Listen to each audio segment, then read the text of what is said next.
Hello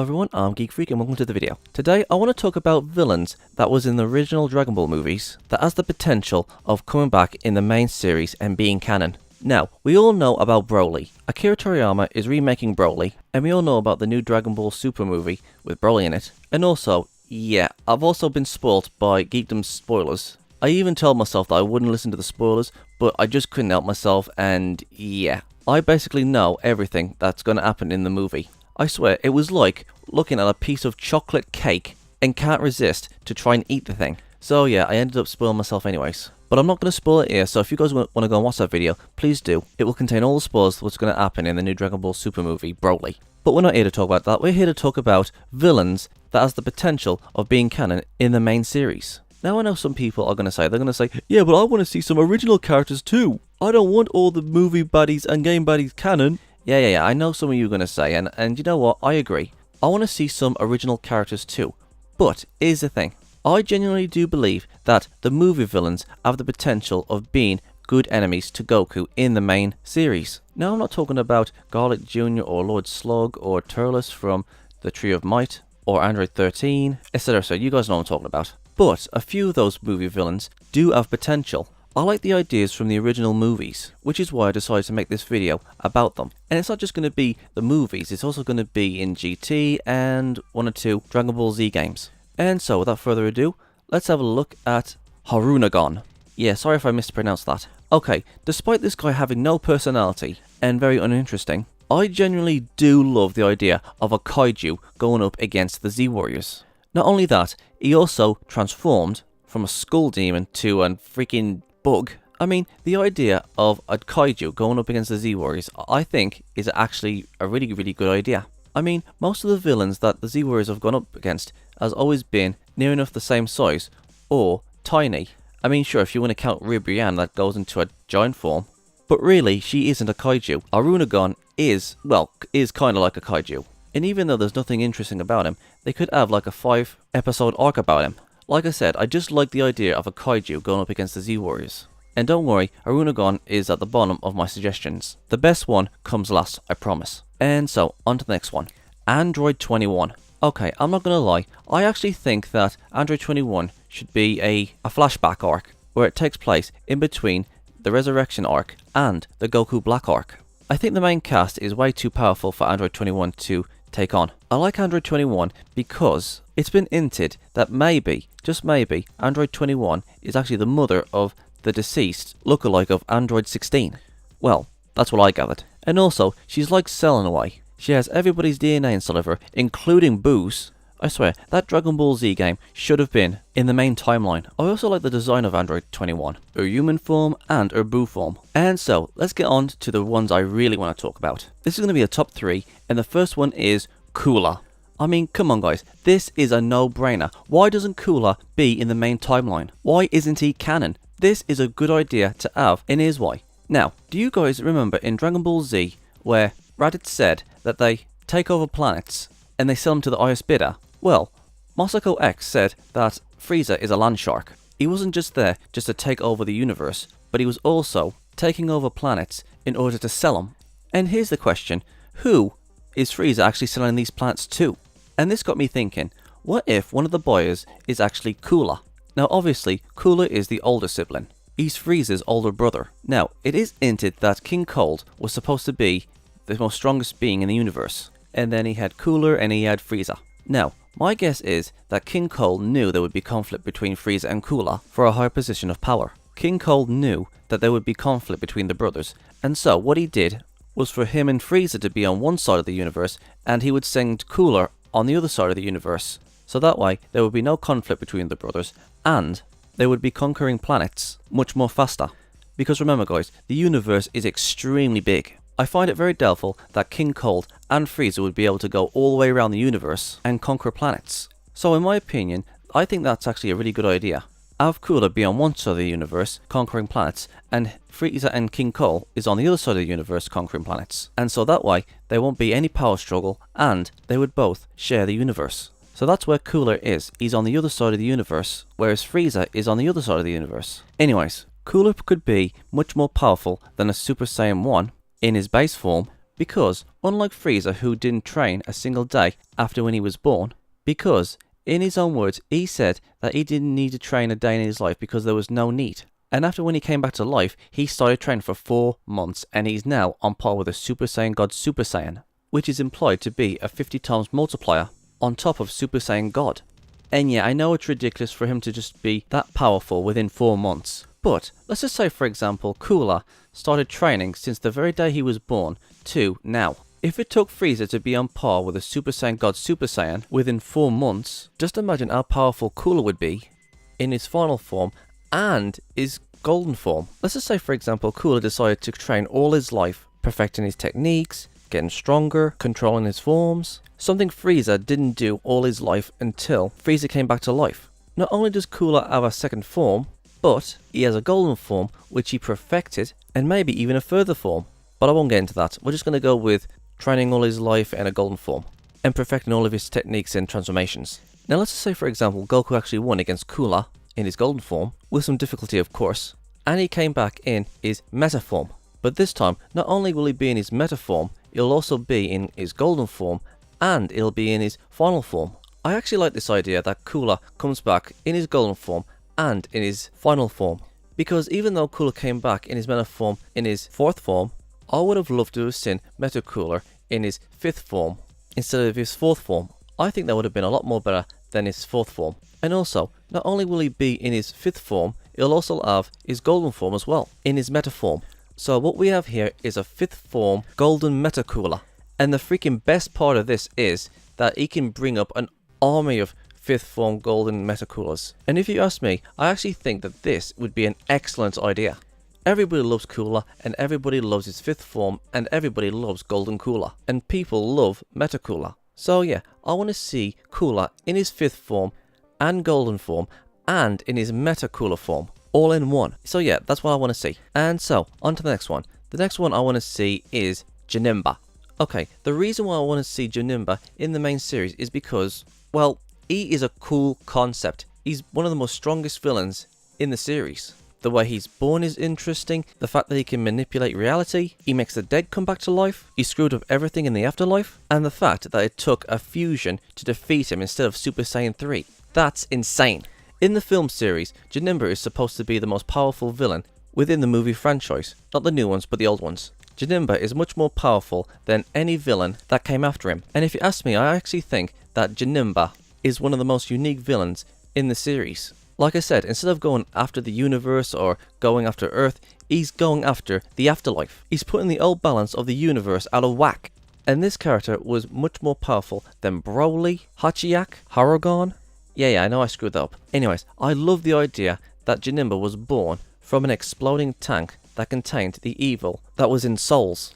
Well, I have an idea. Let's just say, for example, that Janemba was born the same way, except he absorbed all the evil energy since the beginning of time to now. This would make Janemba incredibly powerful, and I'm pretty sure not even Fusion would be able to defeat Janemba. Now, here's the kicker. When Janemba is about to lose, he teleports himself to another universe's afterlife, and he absorbs all the evil energy in that afterlife universe. And he does this with the other universes as well. He absorbs all the evil energy in all 18 universes. Well, that solely depends if 17's wish to bring back all the universes that was erased includes the 6 that Zeno erased prior. If Janemba was to absorb all the evil energy since the birth of those universes, it would make him 17 times more stronger. And if you ask me, I actually think that this is a very, very clever, good idea. Janemba is the embodiment of chaos. He can reality warp. He can turn things into anything. He throws the entire universe, or in this case, the universes, out of balance. Janemba is so powerful at this point, not even the gods of destruction is able to defeat him. Hell, even the angels are unable to stop him. Not even Zeno's eraser is enough to destroy him. Okay, maybe I'm going a little bit too far with that, but this is a very cool idea. I like the idea that Janemba is born thanks to the evil energy from the beginning of time to now, and he goes to other universes to absorb their evil energy to get even more powerful. I mean, if you ask me, I actually think that this would be fantastic for Janemba. I like his abilities, I like the way he's born, he throws the entire afterlife out of whack, he is the embodiment of chaos, and he can go to other universes to get stronger to absorb their evil energy. It would be great, and it would be a fantastic fight for the Z Warriors. Yeah, even though Janemba hasn't got that much of a personality or intelligence, I mean, he's basically a demon version of Kid Buu. And you know what? If they do bring back Janemba like that, I would 100% watch it. Akira Toriyama, make it happen. Okay, now we come to the one that I'm really looking forward to, or I'm really hoping that will come into the canon of the Dragon Ball franchise, or the main timeline. You guys know what I'm trying to say. And now, without further ado, let's move on to the one I want to see the most, and that is this. Dr. Mew and General Ruldo and the Machine Mutants, and also Dr. Litchi, the Ghost Warriors, and Dr. Litchi's machines. Now I know there's going to be some people out there that are going to say, where's the Geek Free? Why the hell did you put Dr. Ritchie and Dr. Mew on here? Well, I'm going to ask you guys this. What do these guys have in common? Both of these guys are Tuffles. Well, descended machine type Tuffles. And both of these guys have also created, wait for it, Hachiyak and Baby. Yes, Hachiyak and Baby are the stars. These two groups of Tuffles are the ones I want to see the most in the main canon of Dragon Ball Super. And I have a few reasons why. Both the Tuffles and the Saiyans are mortal enemies. The Tuffles hate the Saiyans for what they did to their race. And you know what? This should be canon. I want to see the Tuffles actually come into the main canon of the series and actually fight Goku, Vegeta, and all the other Saiyans. The concept of Broly isn't really that bad. I mean, yeah, it doesn't look that good. But Baby's the one who took over the world, brainwashed them into being Tuffles, or infected them, whatever way you want to say. He has legit reasons to hate the Saiyans. Baby is the best villain in GT, and it's been stated by Trunks that Baby in his perfect form is much more powerful than a Super Saiyan 3 Goku in GT. And Baby effectively took over Vegeta's body and made it his. I don't care what anyone says, I actually think that Baby is a great concept. A parasite machine Tuffle. That's pretty cool in my opinion. Now, let's talk about Hachiyak.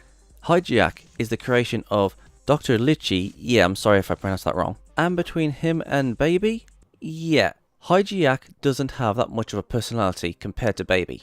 Now, I'm talking about the original Hachiyak, not the remake for 2010. Now, the reason I mentioned the original one is because Hachiyak does have some neat abilities. He can be giant, he can be multiple, he has a super form, and it's been stated by Goku that he's much more powerful than Broly. And yeah, that's pretty much it. Baby is the better villain out of the two. Now, instead of having both of these characters or groups come in by one, like we've seen with so many villains before them, like we had Frieza, then we had Cell, then we had Boo, etc. So you guys know what I'm talking about. I was thinking that both of these groups could face off against the Saiyans at the same time. Now the reason I say this is because this. Number 1, they're both Tuffles, and number 2, they both hate Saiyans. Number 3, they're machines. I honestly think that the Tuffles should be in the main continuity of Dragon Ball Super. I mean, really think about it. When was the last time we ever saw two main villains teaming up with each other and fighting off against the Z Warriors? And I'm not talking about the Ghost Warriors, and I'm not talking about Zamasu in Goku's body and with himself Zamasu, or Pilaf in King Piccolo.